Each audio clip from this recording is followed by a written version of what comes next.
오늘날 우리가 살아가는 시대를 이렇게 정의할 수 있습니다. 어떤 시대인가? 혼돈과 불확실성의 시대입니다.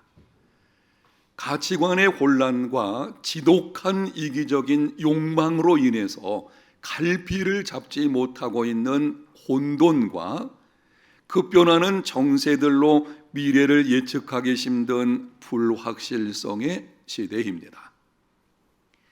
국제적으로 본다고 하면 러시아가 우크라이나를 침공하는 것을 계기로 신냉전 시대가 도래하고 있습니다. 미국과 서방을 중심으로 하는 세력과 중국과 러시아를 중심으로 하는 세력이 대립하는 구도입니다. 동북아시아를 보게 되면 한국과 미국과 일본을 중심으로, 그리고 북한과 중국과 러시아를 중심으로 대립하는 신냉전 구도가 뚜렷하게 진행되는 것을 볼 수가 있습니다. 민족적으로는 북한의 핵 위협이 갈수록 노골화되고 있습니다. 지난 18일과 19일에는 북한이 핵 반격 가상 종합 전술 훈련을 실시를 했습니다. 핵을 보유할 뿐만이 아니라 핵 공격 태세를 갖추는 훈련입니다. 이제는 핵무기를 가지고 위협하는 정도를 넘어서 공격을 하기까지 하겠다는 이런 일들이 한반도 우리 민족 간에서 일어나고 있는 것을 보게 됩니다. 믿을 만한 소식에 의하면은 지금 북한 주민의 40% 이상이 영양실조에 시달리고 있다고 합니다. 북한 주민들이 하는 말을 듣게 되면 하루에 3끼를 먹는 것은 사치다라고 한답니다. 백성들은 굶주림에 고통하고 있는데 자기들은 호의호식하면서 전쟁 준비에 광분하고 있는 북한 정권, 악한 정권이라고 할 수가 있을 것입니다. 북한 땅의 자유와 인권이 회복될 수 있도록 기도해 주시기를 바랍니다. 국내적으로는 정치적으로 여야가 끊임없이 정쟁과 진영 논리를 내세워서 싸움을 벌이고 있습니다. 함께 머리를 맞대고 밤새도록 고민하고 연구하면서 국제 정세를 대처해도 모자랄 지경이 현 상황인데, 이렇게 끊임없이 싸움질을 벌이고 있다면 생각나는 하나님의 말씀이 있습니다. 만일 서로 물고 먹으면 피차 멸망할까 조심하라. 사회적으로는 도덕적인 불감증이 점점 깊어지고 있습니다. 동성애 같은 심각한 죄악을 죄로 알지 아니할 뿐만이 아니라 그것을 합법화하려는 법까지 제정을 하려고 합니다. 경제적으로는 불확실성이 커지고 있으며 고물가로 가정 경제가 어려움을 겪고 있습니다. 이렇게 혼돈과 불확실성의 시대가 되다 보니 사람들의 마음에 찾아온 것이 있습니다. 불안과 두려움입니다. 이렇게 불안과 두려움의 결과로 나타나는 현상들이 있는데요, 우리 마음속에 찾아온, 주변에서 들려오는 모든 소식과 되어지는 형편들을 보니 어느 순간 우리 속에 찾아온 불안과 이 두려움, 이런 것이 자리를 잡게 되니 찾아온 현상 중에 한 가지가 사주, 궁합, 점치는 집이 많이 생기는 것입니다. 여러분이 한번 군함로를 가보십시오. 우리 교회에서 멀지 않은 곳이지 않습니까? 제가 깜짝 놀란 것은 얼마 전만 해도 몇 군데였었는데 지금은 10개가 넘게 만들어져 있습니다. 동종업종으로 가장 많은 것이 군함로에서 그것이에요. 헛된 것입니다. 그런데 계속해서 생기는 것을 보게 됩니다. 며칠 전에 제가 들었던 실제 이야기입니다. 결혼해서 출산을 앞두고 있는 예수님을 믿지 않는 가정에 예수님을 믿지 않는 어떤 여자에 관한 이야기입니다. 부득이한 사정으로 인해서 제왕절개를 하게 되었는데 소식을 들은 시아버지가 철학관에 가서 출산 날짜를 잡아왔습니다. 이날에 제왕절개하는 것이 길일이니까 하면 좋겠다. 친정의 어머니가 소식을 듣고는 다른 철학관에 가서 날짜를 알아보았더니 시아버지가 들은 날짜와 그 날짜가 다른 것입니다. 그래서 이 여자가 어떻게 하면 좋을까 하다가 이왕이면 시아버지가 본 그 날짜를 좀 택해야 되겠다. 그래서 친정 어머니가 찾아간 철학관에 가서 물어보았습니다. 이 날짜가 어떻습니까? 시아버지가 받아온 날짜를 얘기했더니 철학관 사람이 화를 내면서 말하기를 그날은 안 좋은 날이라고 하지 않았느냐. 똑같은 사주를 보았는데 다르게 나온 것입니다. 무엇을 보여주는 것입니까? 헛된 것입니다. 그것은 거짓된 것입니다. 사주팔자 궁합 점치는 것, 사람들의 불안과 두려움을 이용해 먹는 거짓된 것이죠. 그런데 들려오는 소식에 의하면 어느 교회 권사는 아들 결혼 앞두고서 궁합을 보았다고 합니다. 혹시 우리 교회인지 모르겠어요. 어느 교회 집사는 손주가 태어났는데 이름을 짓기 위해서 철학관에 가서 좋은 이름이 무엇인지를 알아가지고 그렇게 했다고 합니다. 하나님을 섬기는 백성들이 그렇게 할 수가 있겠습니까? 그거는 집사 권사라고 말할 수가 없을 것입니다. 인생의 생사화복을 주관하시는 분은 오직 하나님 한 분뿐이십니다. 헛된 것을 쫓지 말고 하나님을 붙드십시오. 여러분의 마음에 불안과 두려움이 있다고 하면은 그것을 달래기 위해서 세상에 헛되고 거짓된 것 이런저런 곳에 찾아다니지 말고 그 시간에 하나님 찾고 하나님의 뜻을 구하는 믿음의 삶이 되시기를 바랍니다.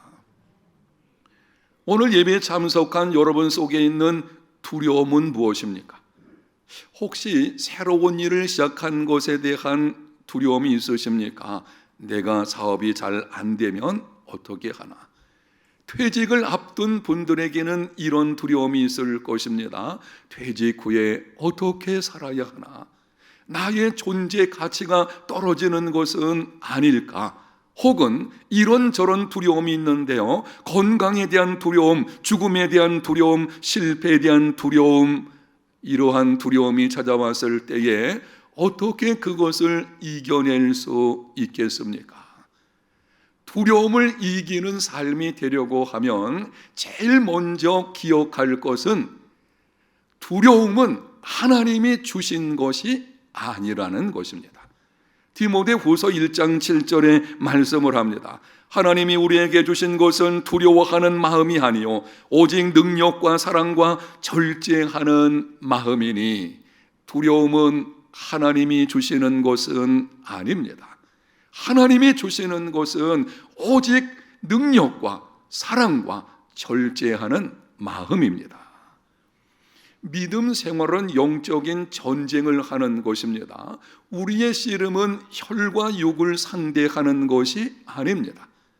우리는 이 세상 어둠의 주관자들과 하늘에 있는 악한 영들과의 싸움을 벌이는 영적 전쟁 가운데 있습니다. 이 영적 전쟁에서 두려움은 패하게 만듭니다.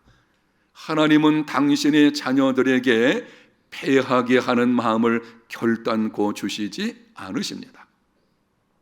두려움은 자기뿐만이 아니라 영적 전쟁에서 다른 사람까지 패하게 만듭니다. 전염성을 가지고 있거든요.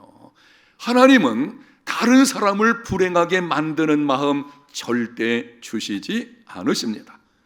두려움은 하나님께서 독생자를 보내시면서까지 우리에게 주시고자 하시는 영적 풍성함을 누리지를 못하게 합니다. 왜 예수 믿는 사람들이 그 풍성한 영적인 은혜를 경험하지 못하는 삶을 살고 있습니까? 원인 중에 하나는 두려움이에요. 마음에 불안과 두려움에 끌려가기 때문에 그런 것입니다. 하나님은 당신의 자녀들이 영적 풍성한 삶을 살기를 원하십니다. 그래서 절대 두려워하는 마음을 주시지 않습니다. 두려워하지 마십시오. 두려움은 하나님이 주시는 마음이 아닙니다. 혹시 두려움이 찾아오거든 그것이 여러분을 끌고 가지 못하게 하십시오. 하나님 한 분 외에는 어떤 것도 두려워하지 마십시오. 우리가 두려워할 것이 있다면 하나님 그분밖에는 없습니다. 그 위에는 어느 것도 두려워하지 않는 오직 하나님이 주시는 것, 능력과 사랑과 절제하는 마음으로 살아가는 삶이 되시기를 바랍니다. 오늘 본문이 기록된 디모데 후서는 사도 바울이 믿음으로 낳은 아들 디모데에게 보내는 편지입니다. 당시 바울은 2차로 로마 감옥에 투옥되어 있던 상황이었습니다. 1차로 투옥되었을 때는 가택연금 상태였기 때문에 어느 정도 자유가 있었습니다. 그러나 2차로 투옥되었을 때는 춥고 어둡고 악취가 나는 지하 감옥방에 있었습니다. 마지막 재판을 앞두고 있었고 죽음이 임박한 상황이었습니다.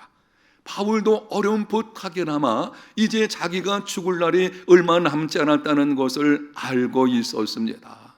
재판에서 자기를 변호해 줄 사람이 아무도 없는, 지금까지 바울과 함께 했던 사람들이 한 사람 두 사람 떠나가더니 이제는 아무도 없는 그런 상태가 되어버렸습니다. 그럼에도 바울은 낙심하거나 두려워하지 않았습니다. 등을 돌리고 떠나버린 사람들을 원망하지도 않았습니다. 그들을 용서했습니다. 오히려 디모데와 성도들을 위해서 자신이 할 수 있는 일이 무엇인지를 찾았습니다. 그리고 펜을 들어서 기록하게 된 것이 디모데 후서입니다. 끝까지 자기에게 주어진 사명을 포기하지 않은 것입니다. 여기서 우리는 중요한 질문을 하게 됩니다. 무엇이 바울로 하여금 기막힌 고난의 상황에서도 낙심하거나 두려워하지 않게 한 것인가요? 바울로 두려움을 이기게 하는 능력이 무엇이었냐라고 하는 것입니다. 그것이 무엇인지 오늘 본문 16절과 17절에 이렇게 말씀을 합니다. 내가 처음 변명할 때에 나와 함께한 자가 하나도 없고 다 나를 버렸으나 그들에게 허물을 돌리지 않기를 원하노라. 주께서 내 곁에 서서 나에게 힘을 주심은 나로 말미암아 선포된 말씀이 온전히 전파되어 모든 이방인으로 듣게 하려 하심이니 내가 사자의 입에서 건짐을 받았느니라. 그 기막힌 상황 속에서 바울의 위대한 고백을 들어보십시오. 주께서 내 곁에 서서 나에게 힘을 주심은 주님께서 나와 함께 하신다는, 지금도 주님께서 내 곁에 계셔서 나를 도우신다는 이 믿음, 그 믿음이 두려움을 이기게 한 것입니다. 본문이 기록될 당시 디모데는 에베소에서 목회를 하고 있었습니다. 에베소는 당시 큰 도시였고 많은 사람들이 교회 나오는 큰 교회를 목회를 하고 있었습니다. 목회가 일천한 디모데는 많은 성도들의 영적 책임을 감당해야 된다는 것에 대한 부담감이 있었습니다. 목사님들에게는 이런 부담이 있는데요, 많은 성도들이 있을 때 그들 한 사람 한 사람들에 대한 영적인 책임에 대한 부담감이 있거든요. 이게 참 쉽지 않은 문제죠. 더구나 당시 교회 안에 거짓 선생들이 있어서 그들과 싸워야 했습니다. 교인들 가운데서는 환난과 핍박을 견디지 못해서 한 사람 두 사람 떠나가기도 했습니다. 그러다 보니 디모데의 마음속에 두려움이 찾아왔습니다. 내가 어떻게 이 일을 감당할 수가 있겠나? 내가 정말 앞으로 이 목회를 하면서 제대로 이 일을 행할 수가 있겠는가? 소식을 들은 바울이 디모데에게 편지를 쓰게 되는 것입니다. 앞부분에 편지하기를 하나님이 주시는 것은 두려워하는 마음이 아니다. 그리고 맨 마지막 부분에 가서 이렇게 기록을 합니다. 나는 주께서 내 심령에 함께 계시기를 바라노라. 은혜가 너희와 함께 있을지어다. 여러분이 바울 서신을 한번 펴보시게 되면은 바울이 맨 마지막 절에서 인사를 하게 되는데 축복의 말을 합니다. 공통된 말이 이 말의 하반부예요. 은혜가 너희와 함께 있을지어다. 그런데 디모데후서에서는 거기에 하나를 덧붙여서요. 나는 주께서 내 심령에 함께 계시기를 원하노라. 왜냐하면 주님께서 함께 하심을 믿는 믿음이 두려움을 이기는 능력이기 때문입니다. 디모데에게 권면하는 것입니다. 너가 지금 불안과 두려움 가운데 있구나. 그거는 하나님이 주시는 마음이 아니다. 어떻게 하면 그것을 이겨낼 수 있느냐? 너는 명심해라. 주님께서 함께 하시는 것을, 나는 것을 믿는 그 믿음을 가져라. 바로 그것이 너의 두려움을 이기게 만들 것이다. 성경에 보면 하나님께서 두려워하지 말라고 하시는 많은 말씀들을 하셨습니다. 그런데 그 말씀들을 찾아보게 되면 두려워하지 말라라고 하시면서 거기에 따라오는 약속의 말씀이 있어요. 몇 가지를 여러분에게 말씀드릴 때에 무슨 약속으로 주시는지 여러분이 생각해 보십시오. 여호수아 1장 9절 강하고 담대하라. 두려워하지 말며 놀라지 말라. 네가 어디로 가든지 네 하나님 여호와가 너와 함께 하느니라. 시편 23편 4절 내가 사망의 음침한 골짜기로 다닐지라도 해를 두려워하지 않을 것은 주께서 나와 함께 하심이라. 주의 지팡이와 막대기가 나를 안위하시나이다. 이사야서 41장 10절 두려워하지 말라. 내가 너와 함께 함이라. 놀라지 말라. 나는 네 하나님이 됨이라. 내가 너를 굳세게 하리라. 참으로 너를 도와주리라. 참으로 나의 의로운 오른손으로 너를 붙들리라. 예레미야 1장 8절 너는 그들 때문에 두려워하지 말라. 내가 너와 함께하여 너를 구원하리라. 나 여호와의 말이니라 하시고. 여러분, 두려워하지 말라고 말씀을 하시면서 이 말씀 다음에 반복해서 주시는 약속이 무엇입니까? 내가 너와 어떻게 하리라? 함께 하리라. 하나님께서 나와 함께 하신다는 것을 믿는 믿음, 바로 그 믿음이 두려움을 이기게 하는 것입니다. 유명한 선교사 리빙스턴이 한 번은 영국의 옥스퍼드 대학에서 명예 법학 박사를 받게 되었는데요. 그때의 학생들에게 지금까지 아프리카에서 당했던 선교 사역의 고난, 이 고통들을 설명을 했습니다. 지루하고 무더운 낮과 외로운 밤, 그리고 많은 여러 가지 상황들에 다가오는 아픔들, 이 고난에 관해서 설명을 하면서 이렇게 말을 했습니다. 여러분, 내가 이 모든 고난들을 끝까지 견뎌낸 이유가 무엇인지 아시겠습니까? 그것은 다른 것이 아니라 내가 너와 함께 하겠다는 주님의 약속의 말씀이었습니다. 주님께서 나와 함께 하신다는 그 믿음, 그 믿음이 그 많은 선교 사역의 험난한 일들을 끝까지 견디고 이겨내게 만들었다는 것입니다. 사랑하는 성도 여러분, 세상 흔들리고 모든 것이 무너져 내린다고 하여도 지금 세상이 막 흔들리고 있죠. 평화 공존의 시대가 떠나버리고 이제는 신냉전 시대가 다가오는, 그래서 이제는 어느 곳에서 언제 전쟁이 일어날지 모를 것 같은 이러한 일들, 이런 여러 가지 많은 일들을 우리가 듣고 보고 있지 않습니까? 모든 사람이 떠나가고 모든 것을 잃어버려도 예측할 수 없는 미래에 대한 두려움이 찾아온다고 해도 우리에게는 분명한 사실이 있습니다. 내 주변의 모든 것들이 나를 힘들게 하고 내가 있는 것을 다 빼앗기는 상황이 온다고 할지라도 여러분, 우리에게는 아주 분명한 사실이 있는데 주님께서 우리에게 약속하신 것입니다. 볼지어다 내가 세상 끝날까지 너희와 항상 함께 있으리라. 환난과 역경이 찾아올 때에 이 약속의 말씀을 붙잡는 믿음의 삶이 되시기를 축복합니다. 여러분이 어떤 일로 인해서 불안과 두려움, 염려가 찾아오게 되면 헛된 것 쫓지 마십시오. 마음을 달래려고 이곳저곳 찾아다니지 말고 이 약속의 말씀을 붙잡으십시오. 주님께서 지금도 나와 함께 하신다. 이 약속의 말씀을 믿는 믿음, 그것이 두려움을 이기는 능력입니다. 우리와 함께 하시는 하나님은 어떤 분이십니까? 확인하면서 질문하겠습니다. 예수님을 믿는 여러분에게 하나님께서 지금도 함께 하심을 믿습니까?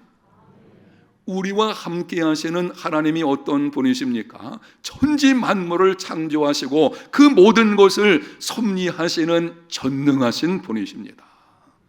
열방을 통 속의 한 방울 물처럼 여기시는 광대하신 분이십니다. 정치, 경제, 사회, 문화, 예술 모든 영역에 주권을 가지신 분이십니다. 인간의 생사화복을 주관하시는 분이십니다. 그 하나님께서 지금 나와 함께 하신다는 믿음으로 두려움을 이겨내는 삶이 되시기를 축복합니다. 하나님께서 나와 지금도 함께 하신다는 단순한 지적인 동의만으로는 충분하지 않습니다. 믿음이 있어야 돼요. 지적인 동의만 가지고 있으면 객관적인 사실이 내게 주관적으로 경험되기가 어렵습니다. 주님이 예수 믿는 모든 자들과 함께 하신다, 예수 믿는 나에게 하나님께서 함께 하신다, 이건 객관적인 사실이에요. 분명한 사실인 것입니다. 이 객관적인 사실이 주관적으로 나에게 실제로 경험되려고 하면 따라합니다. 믿음이 있어야 한다. 믿음이 있어야만 경험되어지고 그때의 두려움을 이기는 삶이 이루어지게 되는 것입니다. 여러분, 그렇다면 지금 내게 하나님이 함께 하신다는 것에 대한 지적인 동의 정도의 수준인지, 아니면 정말 내 안에 하나님이 함께 하신다는 것을 믿는 믿음을 가지고 있는지 어떻게 할 수가 있겠습니까?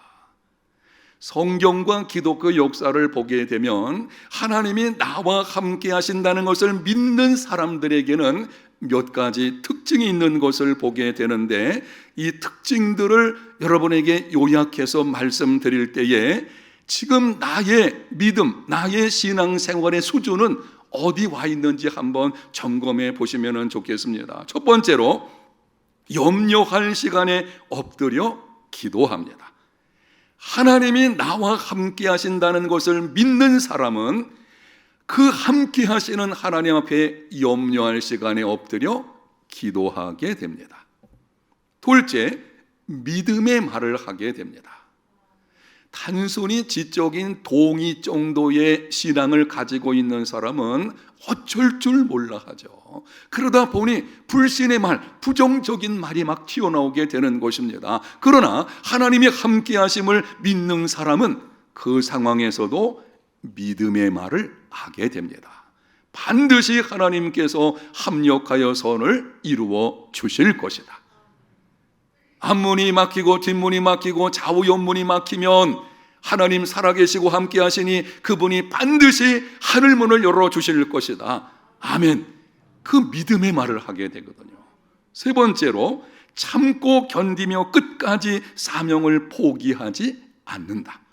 오늘 본문의 바울을 보게 되면 앞에서 말씀드린 것처럼 정말 아주 열악한, 사람이 살 수 없는 것, 오늘날에는 감옥의 상황이 인권이라도 있지요. 이 당시는 인권 자체가 없었어요. 감옥에서는 언제 죽을지 모르는, 한번 들어가면 나오기 쉽지 않은 바로 그런 상황이거든요. 그런데 바울은 끝까지 그 마지막 순간에도 편지를 쓰는 것입니다. 디모데에게. 그리고 이 편지는 오늘날 우리들에게도 주는 것과 동일한 것이죠. 끝까지 사명을 포기하지 않는 것, 믿음의 사람은 포기하지 않습니다. 하나님께서 내게 행하라고 주신 일, 그것을 포기하지 않는 것, 그게 하나님의 함께 하심을 믿는 사람의 모습이죠. 네 번째는 하나님의 약속을 붙잡고 모험을 감행합니다.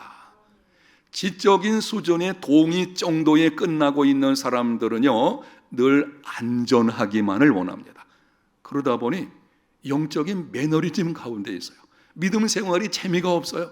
매일 쳇바퀴 돌아가는 것처럼 그 가운데 있다 보니까는 어느 순간 영적인 침체에서 의무감 때문에 신앙생활하는 것을 보게 됩니다. 하나님이 함께 하시는 것을 믿는 사람은 그분이 약속하셨기 때문에 두 가지 생각해 보세요. 하나님이 함께 하신다. 그분이 내게 약속하셨다. 그래서 인생에 도전하는, 이제는 약속을 붙들고 모험을 감행하는 이런 삶이 이루어지게 되는 것입니다. 사랑하는 성도 여러분, 두려움은 상황의 문제가 아니라 믿음의 문제입니다. 다시 말씀드리겠습니다. 두려움은 상황의 문제가 아니고 무슨 문제라고요? 믿음의 문제입니다. 제자들이 환난 중에서 두려워 떨 때에 예수님이 반복하신 말씀이 있습니다. 복음서를 여러분이 읽어보게 되면 풍랑을 만났다든지 힘겨운 시간을 보낼 때에, 아니면 이해할 수 없는 어떤 상황에 직면했을 때에 예수님께서 두려워하는 제자들에게 반복하신 말씀이 있습니다. 믿음이 적은 자요, 내 믿음이 어디 있느냐? 어찌하여 믿음이 적으냐? 주님은 상황을 말씀하시는 것이 아니고 그들의 믿음을 말씀하시는 것을 볼 수가 있습니다. 두려움은 상황의 문제가 아니고 믿음의 문제입니다. 세상을 이기는 이김은 이것이니 우리의 믿음입니다. 하나님이 함께 하심을 믿는 믿음, 그 믿음이 두려움을 이기는 능력입니다. 언제 어디서 어떤 상황에서도 하나님이 나와 함께 하신다는 이 분명한 믿음을 가지고 모든 것을 이겨내는, 세상에서 무너지는 소리가 들려온다고 할지라도 견고하여 흔들림이 없이 하나님 앞에서 살아가는 저와 여러분, 우리 모두가 다 되시기를 예수님 이름으로 축복합니다. 하나님 감사합니다. 오늘 말씀을 통해서 두려움을 이기는 능력에 관해서 듣게 하셨사오니 언제 어디서 어떤 상황에서도 하나님이 나와 함께 하심을 분명히 믿음으로 모든 것을 이겨내는 하나님의 사람들 되게 해 주옵소서. 예수님 이름으로 기도합니다. 아멘.